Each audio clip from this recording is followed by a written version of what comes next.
All right, go ahead, dive in. Coach, you've had, turnovers have been a big improvement on your offense and something you've excelled at. I think you're top 10 in turnover percentage, but now 3 straight games with double-digit turnovers. Your assessment of that category, what seems to be the problem in that area? I think UConn has a lot to do with it.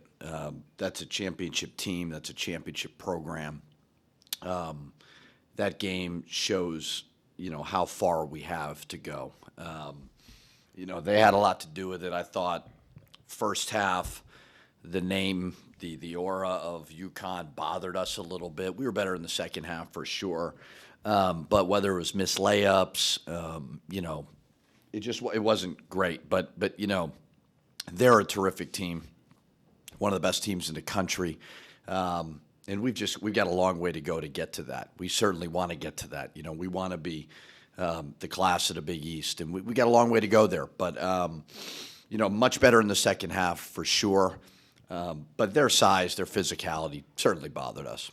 Roddy talked a little about that UConn mystique or that aura, but is that kind of you got comfortable into the game when it was 33-8 and you were able to change some things around and make it? Yeah, went with that smaller lineup, see if we get something offensively. I mean, that's not ideal versus a team like that. I mean, you got Trey fighting with Terrace Reed and Ribel and those guys, and I mean, you're so undersized, and that had a lot to do with the rebounding and some of that stuff as well. But the switch worked a little bit. We were down 25, cut it to 15. But that group there at the end of the first half, they were taking the fight to them, which was great to see.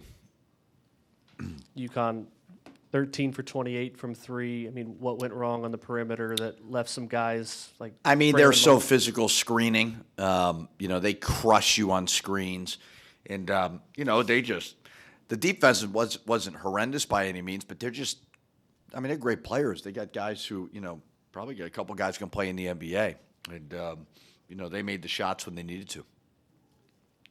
Coach Hurley was just talking about Alex Cariban being underrated and. What did he say? Underappreciated and underrated. Just your assessment of his game from coaching against him.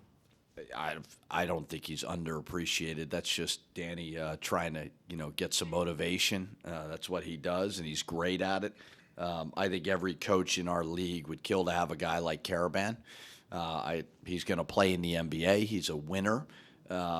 So I can tell you I 1,000% appreciate Alex Cariban. I think he is a terrific basketball player. He's a winner. He is obviously you're not when you're winning back-to-back national championships, you're not going to hit the transfer portal when you're a key part of it. But it's great. He's a really good guy too. I got to know him a little bit at Big East Media Day. So that's just Danny trying to motivate himself a little bit. But I tell you, I really, really think he's a great player. Seems like a winner too. Phillip, his 5th double-double in the last 9 games. I know there's not a lot of positives to take away from a 23-point loss, but when you see his rebounding numbers, his assist numbers, he was battling. Yeah, he was battling.